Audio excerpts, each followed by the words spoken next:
Good morning. Bonjour. Merci beaucoup. It's a great honor to be here. I will try to give a short impression of what we are doing in Delft University of Technology in various digital twin related activities. But as you can see from the title, there will be a certain twist on it, and the twist is land administration or kadaster. So also taking legal aspects into account, what rights are there or what restrictions are there.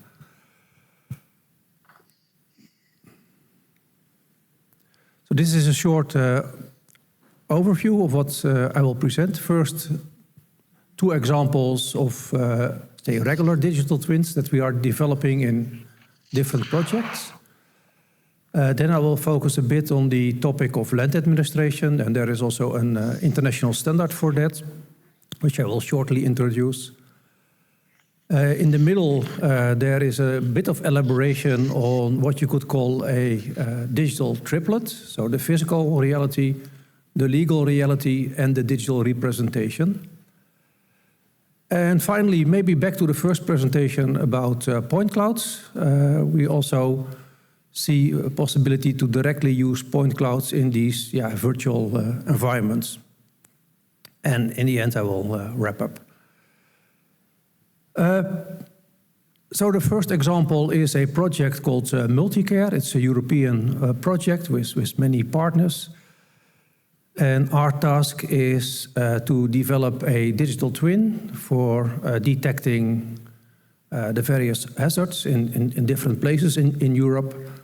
So we follow a kind of Inspire-like approach of reusing data, but also making available new services, doing risk analysis. In our group, we have a PhD, Justin Schembri. He is from Malta. He is doing the main research. I don't have to tell you that we have more and more frequent these climate-related risk of flooding and heat waves, and traditionally also earthquakes, and they are still there in different parts of Europe.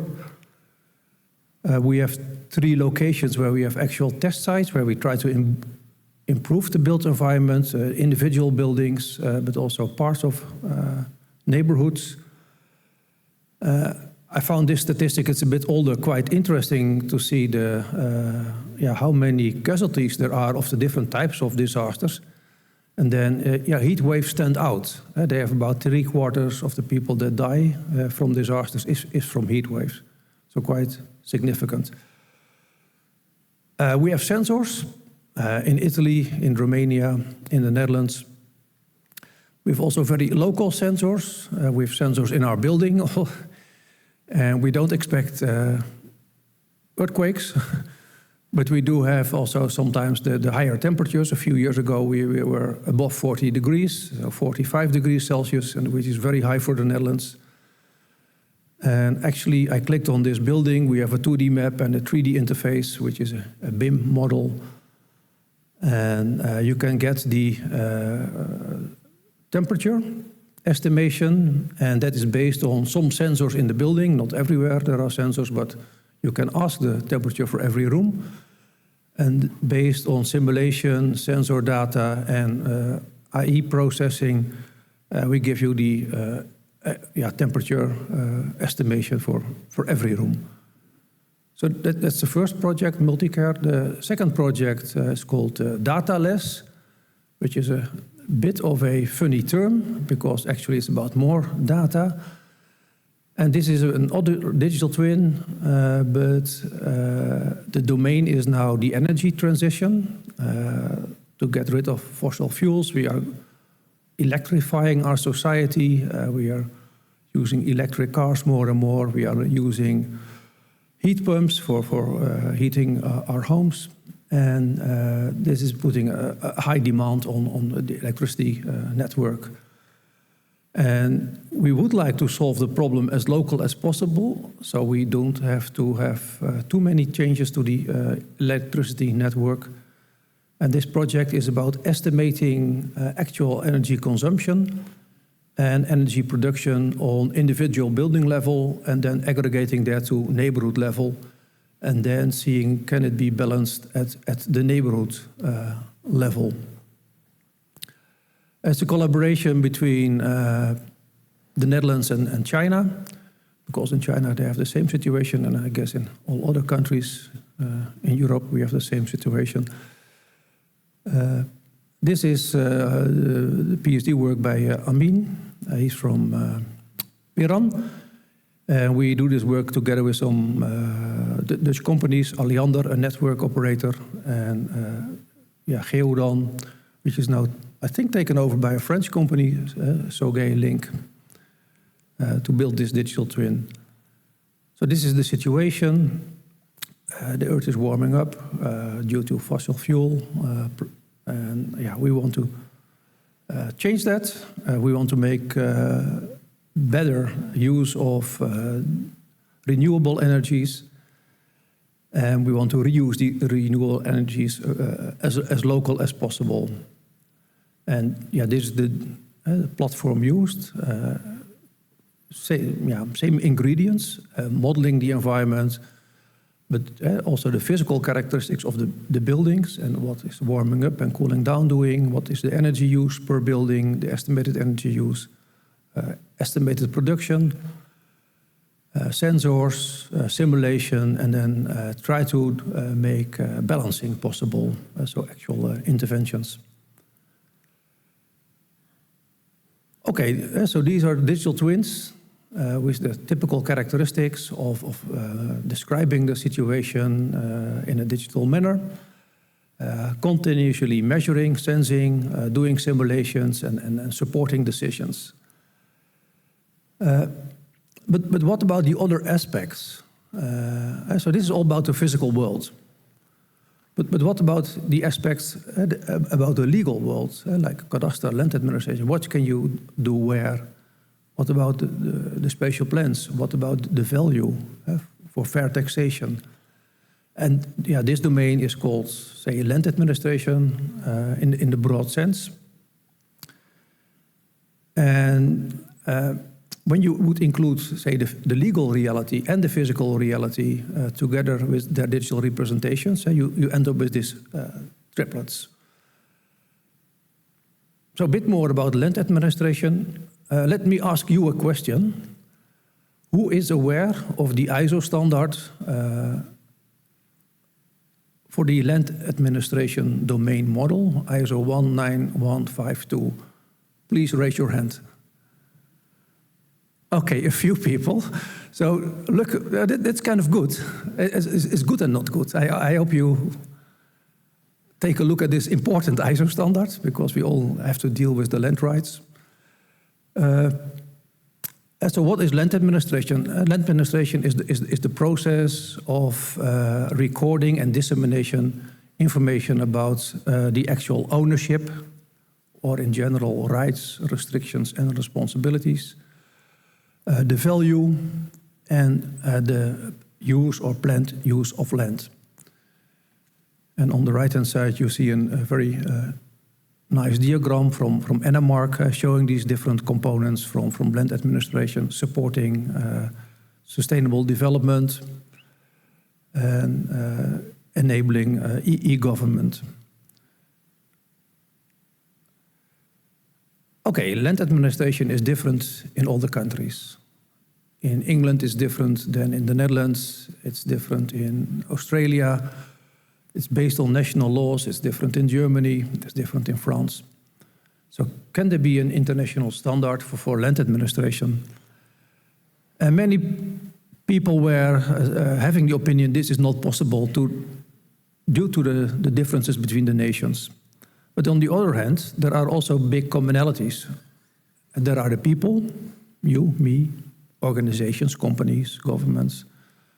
There is land, space, better space, because we can use also up and down in the third dimension, the land rights. And there are indeed these rights linking the people to the land. And that's the same in all countries. And maybe the actual rights are a bit different.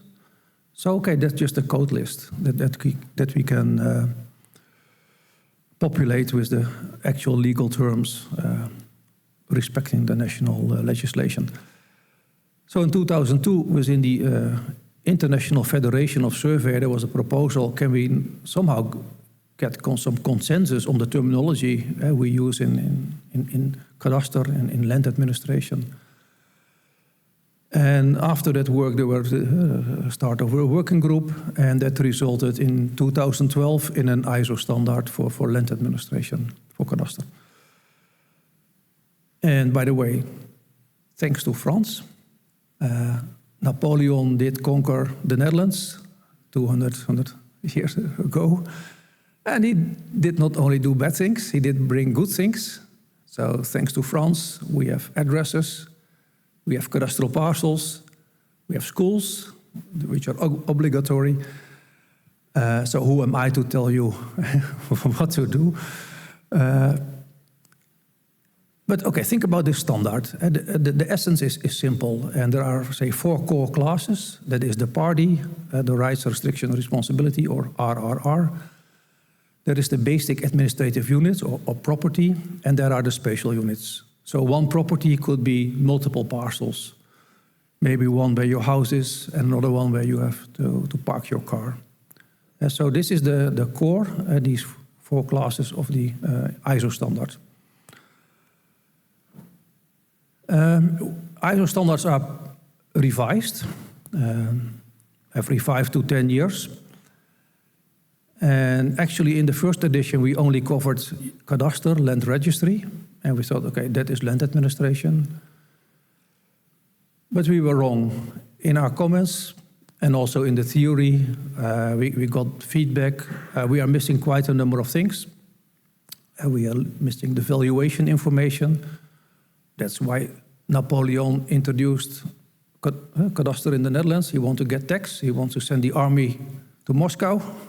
It was a tough fight to go over there, but he needed money. So that's the valuation and taxation. And spatial plans are also very important. And it's good to realize this is not only happening on land, but also in the marine environment, on the seas, the oceans. They are getting more and more busy. I have to warn you, the ISO standard is just a conceptual information model. It does not tell you anything about the implementation. It's more about the terminology, how concepts relate, what attributes are there. It's not about implementation. It's not about encoding it in XML, JSON, or RDF. That is what we are planning to do within OGC, to set up a standards working group that will start this year to work on implementation specifications. And that will make, say, systems really interoperable. A few new things we added in the second edition is a lot more survey techniques. First edition was rather general, but here you see possible survey techniques from normal tachymeter, angle measurements, distance measurements, to also, say, imagery, point clouds, radar, all kinds of measurements that give you geometry, coordinates that can serve as input. But when we go to 3D, a lot of our geometry is related to constructions. And these constructions are typically designed. So we see now more and more a trend when we go to 3D cadastre, 3D land administration, to reuse designs, and designs as built. So here we end up in the world of, say, the BIM, IFC, for all kinds of reasons, for permitting, but also for registering the rights within this building. Here you see the life cycle of spatial development, starting with planning, actual design, permitting, getting the money, financing, construction, using. But do not forget to register the right. Who is owning it? Who is operating it? What are the restrictions? What is private space? What is common space? So we were experimenting with using BIM, IFC models, and mapping properties.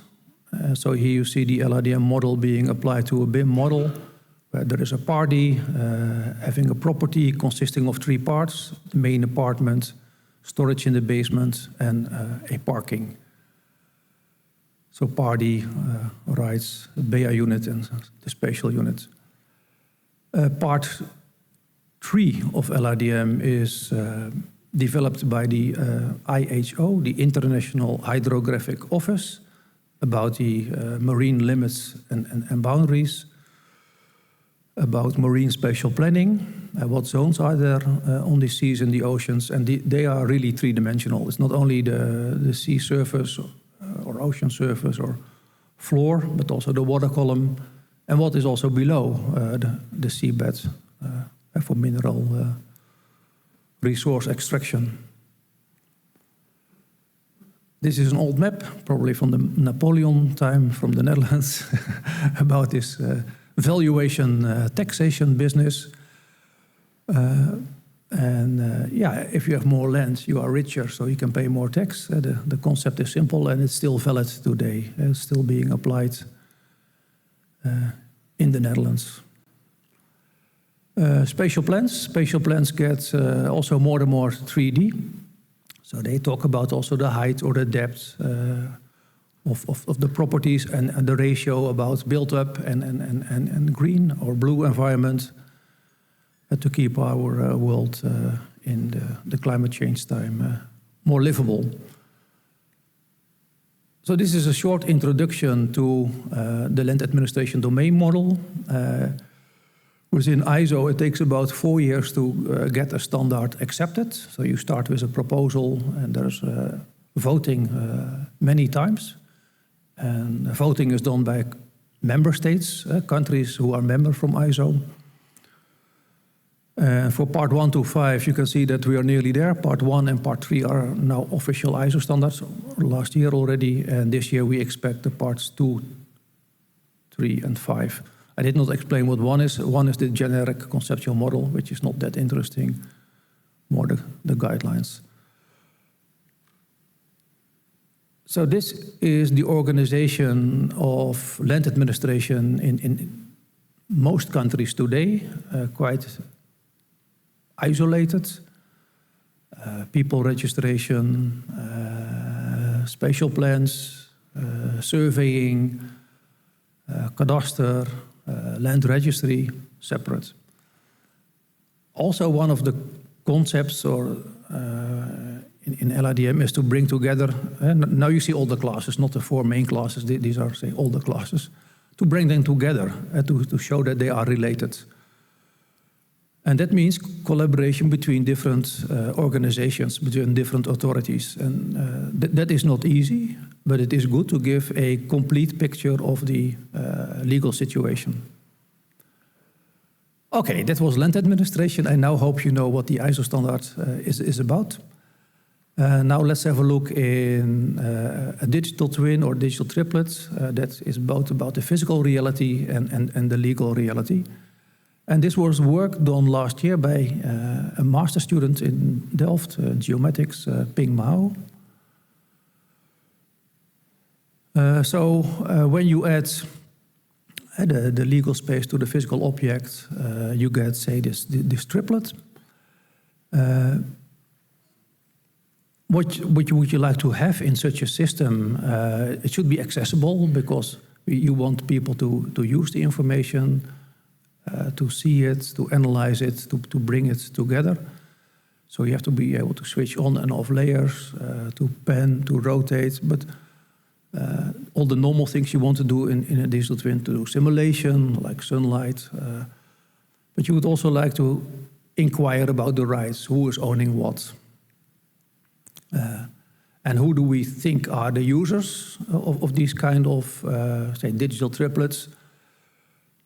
Okay, typically the ones who are looking for homes, wants to buy property, or people who are important in the transactions. The notary want to have a complete picture of all the legal facts and the physical situation, but also investors and the local authorities, the municipalities. Many people who are users of this type of system.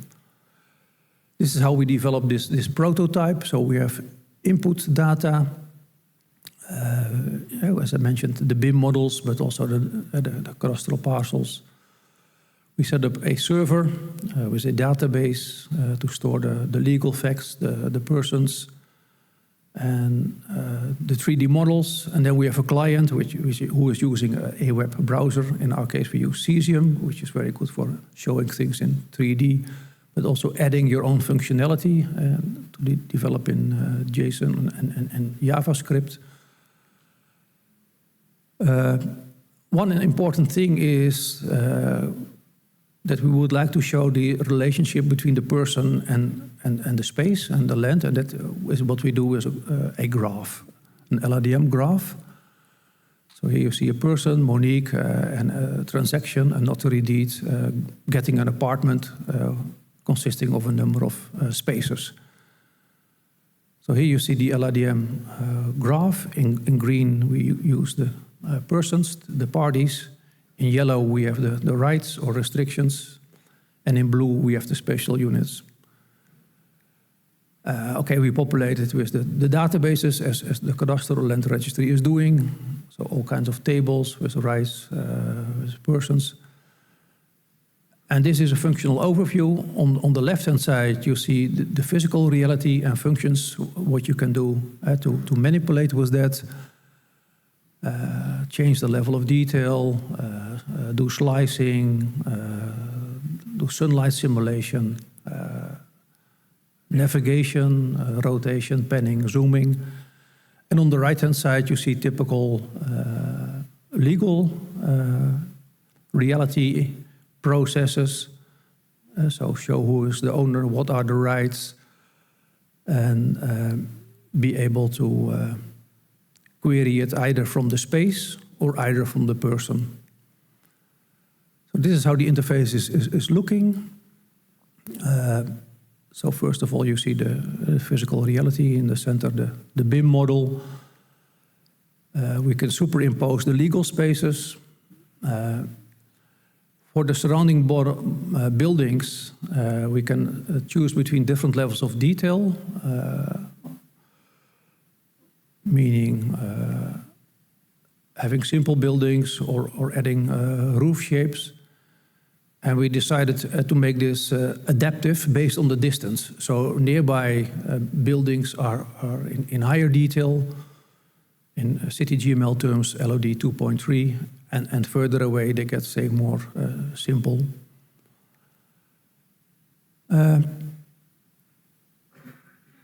In 3D, you cannot directly look inside, so you have to be able to somehow manipulate that. And one technique is switching on and off layers of a building. This is the sunlight simulation at different moments in time. This is the slicing tool, which you can do in multiple orientations and multiple slices, so really look well inside. Often there is also constructions below the surface, so we can make the surface transparent so you can see what's happening below. And in this presentation there's a link, so the system is online, so I hope that Hervé is sharing the presentations. Then you can try yourself, and then you can click on one of these apartments, and then you get such a little diagram, a graph, I enlarged it, showing who is owning it, what are the rights, and what special units are there involved. You can also do it the other way around. Type in the name of a person. You're looking for a property owned by somebody, and then you can see, okay, it will jump to that location. And you can also get the graph again.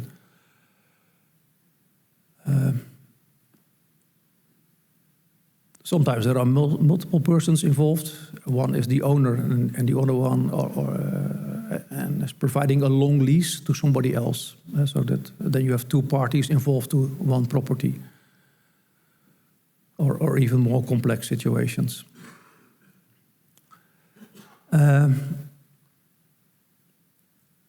Of course, the world is dynamic. There are transactions, selling and buying, and we try to visualize that by showing the old and the new situation. In the bright colors is the current situation, and in the less bright colors is the previous situation, so the old owner. So you can go back in history. I forgot to tell you in the beginning, but in LIDM, everything is versioned except the source documents. You can get new source documents, new proof. But what is being stored and registered is versioned, so it can change over time. We did some usability testing within the FIG working group on land administration and 3D cadastre. And we inquired, after they were testing the online tool, what was their experience. So this is a bit about their background, were they expert in land administration or not. And via Google Forms, they had to answer all kinds of questions we asked to them. And as a result, we got this feedback, these scores. And you see the categories which are more general, like navigation, zooming, panning, rotating, scored an 8. Okay, that is what CECM is providing, so that is how well it is, how easy it is. The sunlight simulation, a bit more hard, so that was about 7.8. But understanding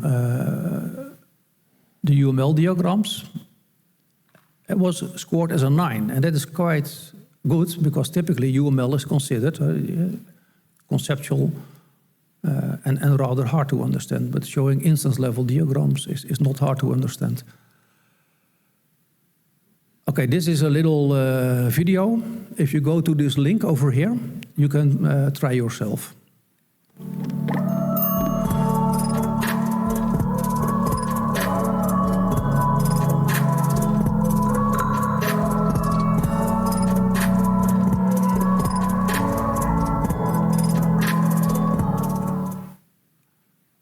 Okay, that is maybe a digital triplet, legal space, physical reality, and all represented in digital. As promised, I would also like to reflect a little bit on point cloud representations. Because using BIM models is very fine, but if you look outside here in the city, how many new buildings are there? And the majority is existing buildings. So how can we include them in these digital twins or digital triplets? And I think this is going in the same direction as Peter Bouwman's presentation. Using laser scanning, airborne laser scanning or terrestrial laser scanning or mobile laser scanning is a very effective technique to capture the reality, to get these 3D models. And what we did for land administration purpose to get the 3D inside of buildings, so the interior, was to use our nationwide LiDAR campaigns in the Netherlands. So at the moment we are at the 5th campaign, which is also nice because we can do change detection quite well on point clouds. Also about every 3 years being updated. And we use that for the exterior of a building, so we know the envelope, the outside. For inside, you could go in with a laser scanner, but people, okay, have to be disturbed. Probably they don't like that. Quite private, sensitive. Cadastre has also an archive of floor plans for all the apartment buildings. So we use that. We use the floor plans as in the organized by the cadastre in the notarial deeds. You see an example on the right-hand side. This is a very simple example, a building with only 2 apartments. But what we do is rather similar. We process this floor plan, which is typically a scan. There are very old ones. We vectorize, then we make it a point cloud. So we go up in 3D. And we then align the interior point cloud with the exterior point cloud. And again, you can have then this LIDM type of interface, so the persons, the rights, the properties, and the spaces. And I'm pretty sure this works quite well for most human beings. It gives quite a decent impression of a building and its interior.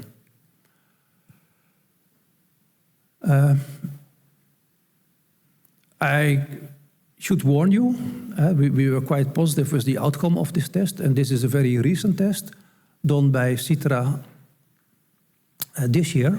She still has to graduate, that will happen next month, so very fresh result. When you do airborne laser scanning, you have a lot of occlusions because the plane or helicopter is flying somewhere and you cannot see everything from certain angles. So it helped us a lot that we had multiple versions, AN 1, 2, 3, 4, and 5. We could put them together, and then most buildings were covered quite well from most angles. This gives a quite more complete impression. With airborne laser scanning, the roofs are best represented and the earth surface and the vegetation. The facades are a bit more sparse, but okay, we can compensate it with the indoor. And for the floor plans, scanning them automatically, fully automatically, is a challenge, especially when they get, say, more and more complicated. You can have 20 floors with, say, 200 apartments, and then recognizing which floor is where is quite a challenge. But it's feasible. My last statement. Photorealistic point clouds. Okay, point clouds obtained by laser scanning can be enriched by color imagery or RGB to give a more realistic impression, as shown by Peter Bouwman again. But since last year, there is a very new development, also quite active in France, that's called Gaussian splatting. And Gaussian splats make point clouds really look photorealistic. It's a combination of also laser scanning and imagery, color imagery, or even video. And what is happening is that points become ellipsoids with a color and a transparency. These ellipsoids are displayed, and you can look at these ellipsoids from all kind of different angles, and it looks like the real world. Here is an example. We walked around the aula in Delft, so not the aula over here, but in Delft, with a handheld laser scanner and image collection. On the right-hand side, you see the imagery. It's not an image. On the right-hand side, there is also a point cloud, but shown by ellipses. You can do measurements in these point clouds / images. There is a piece of grass on the ground which I've been measuring, and I'm now trying to measure the window in the building. And you have a kind of zoom-in tool that shows you where you are clicking, which point you are selecting. If you want to play it yourself, really cool. Who have seen Gaussian splatting? Don't you like it? It also has limitations. So if you go far away from where the image was captured, then you see the artifacts. For those who haven't seen it, if you get the slides from Hervé, go to this website and walk around our building, the aula. You can also do it inside. So this is inside our building, the Faculty of Architecture and Built Environment. You can also let a robot walk around in our building. You can also fly around. It is super cool. And you can switch between the modes, point cloud mode or Gaussian splat mode. That's it.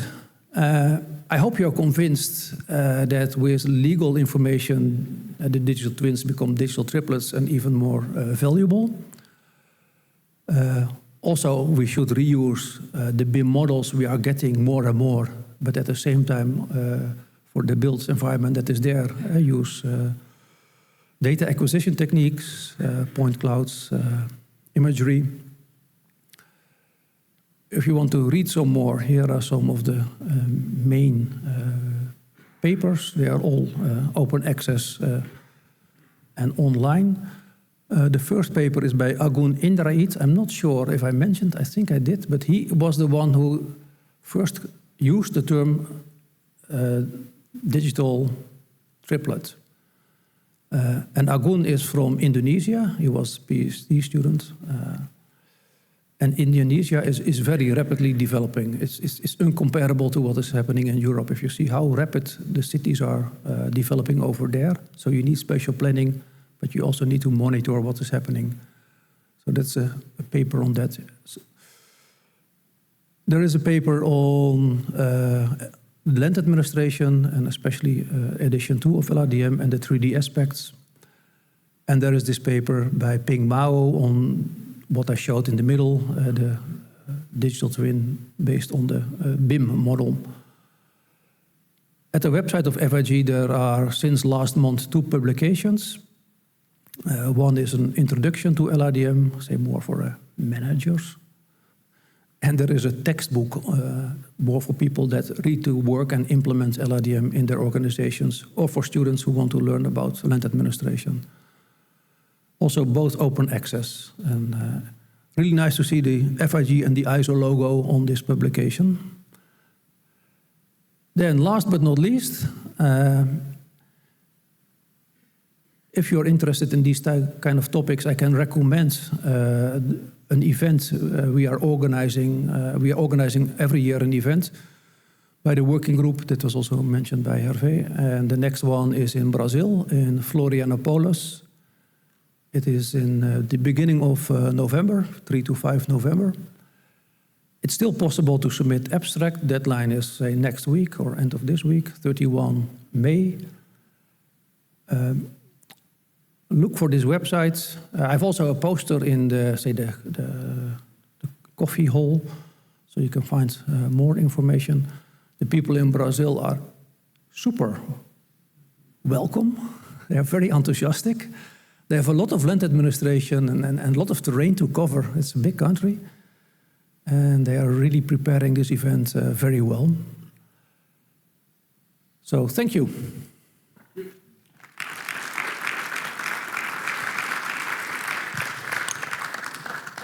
Thank you, Peter, for this presentation with a lot of references. And it's always interesting to listen to our Dutch colleagues who make reference to Napoleon. And I would say that Napoleon set up a kind of conceptual model which have different implementations in the countries with different administrative cultures. So we see differences between France and the Netherlands. Do we have questions? Yes.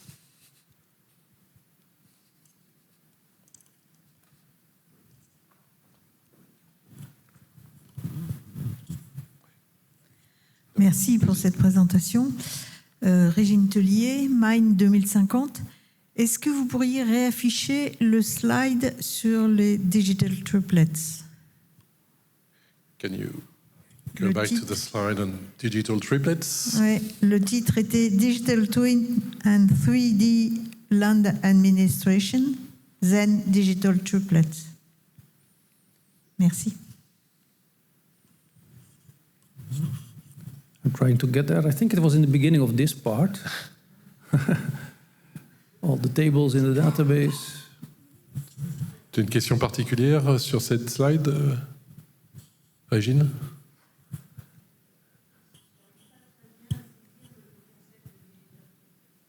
Just better explain the concept of digital triplet.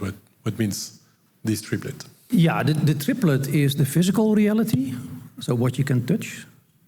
The buildings, the trees, the terrain, also the subsurface, the water, the minerals, all the processes that are going on, the physical processes, human processes, that is the physical reality. We have the legal reality. We make boundaries, say, my land, your land. We make plans. Things that municipalities are doing when they are developing new neighborhoods, what cadastre is doing, registering ownership, that are legal spaces. they overlap with physical objects in the physical space. So pillar 1, physical, pillar 2, legal, pillar 3, digital. So therefore I call it, or Agun called it, a triplet. I hope it's a bit clear. Yeah, okay.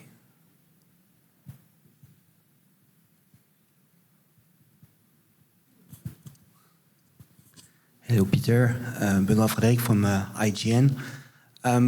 It's not something you touched so much today, but do you have some hints on the economics associated to the cadastre systems? And I would say beyond taxation, if you have any insights on the way people monetize that and maybe manage the fact that the data is not necessarily open, but commercialized through data space or that kind of mechanisms? Thank you. Very good question. And somehow a question I never like, because as a researcher at the university, I'm not so worried about the money. Only that our Dutch government is now doing a big cutback on the universities, which I don't like, but otherwise I don't care so much about the money, luckily. Yeah, what can I say about this? It is, first of all, very good to see that in the Netherlands, the initiative was followed or taken by the notaries to make 3D models when they were doing transactions with selling and buying parts of the buildings. It was not per se the cadastre that said, okay, society, we think this is good for you. No, it was the notary who have the risk of guaranteeing that the transaction is done properly, who start introducing the use of these 3D models. That evolved in a, say, nationwide project where constructors, notary, cadastre, and all the stakeholders were involved. And the result is, say, now guidelines for BIM IFC files when they are submitted as a support of proving the legal spaces, I say the 3D parcels. So apparently society feels the needs, and you could say these IFC files are there anyhow because people design the building, they want to get permits for the building. It's only a matter of having clear information, where are the boundaries, who is owning what. That is not per se clear. A human typically could see it. Another aspect about the economy is, I had it in my mind a moment ago. Talked too long about the other aspect. Maybe I will come back to it. Sorry. I can answer as well, because I worked on the BIM Legal, which is an initiative by the notariate and the real estate developers. And we have a big one, BPD. They are the biggest real estate developers in the Netherlands. Because we have to build 1 million additional housing, but we do that in the cities. We call that in-building, in-passing within the cities. And that will be apartments and high buildings. They don't build the apartment or give the contract to a building and construction company before they have sold 80% of all the apartments. So the notariate says, yeah, we then want a proper BIM model, so then we can assign all the legal entities to it. And they subscribe that in the cadastre before, and they pass it on, because then the first payment is being done by the buyers. And when the real estate developers get about 80% of all the apartments sold, then they give the contract to the building company to construct the apartments and the building. So there is a real commercial incentive to do this right in a proper way. Now, the other thing is, from the cadastre point of view, there is also a business case. We noticed that the BIM models became translated by 2D drawings, and these floor plans, and they make mistakes because an apartment and say has 50 apartments, but then they say we merge 2 in 1. Yeah, then you have 49 apartments. in the notariate, they have still the old 2D drawing, which is extracted from the BIM model. And then the notariate, in the text and the legal documents, in the deed, sends that to the cadastre. And then they say, hey, but in the building 49 apartments, and you describe 50. And with 40%, especially in the apartments, are refused by the cadastre and sent back. And that's a delay of 2-3 months, because then it has to go back to the notariate. The notariate has to go back to the project developer. So there is a real business case from the cadastre point of view. And then there is another driver. Our notariates are, the population is quite old. And they have hard to find enough people to accommodate this 1 million additional apartments which they have to send to the cadastre.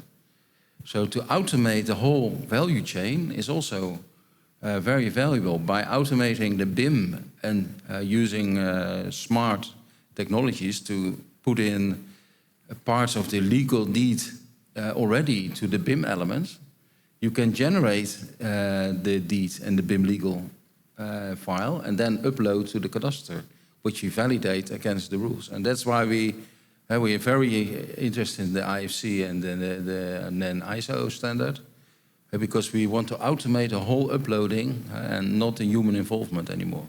Yeah? So there's both commercial as also from personnel and people why we do this. Yeah? Thanks, Martin. And in the meantime, I remember my second part of the question about the economic part. And that was about the point clouds, so the nationwide laser scans. That's quite expensive. In every country, we are all hesitating. And the first scans were projects to scan the country once. And in the Netherlands, the main motivation was by the water boards and the National Agency for Keeping Us Dry, Rijkswaterstaat. And they financed this data set and the collection, and they make it public. So now everybody is using it. And gradually, the organization is becoming more and more mature, and we are now actually in the 6th collection campaign. And we see a new type of application evolving, and that is also doing the change detection. And you can see if there are developments, both in the built and in the natural environment.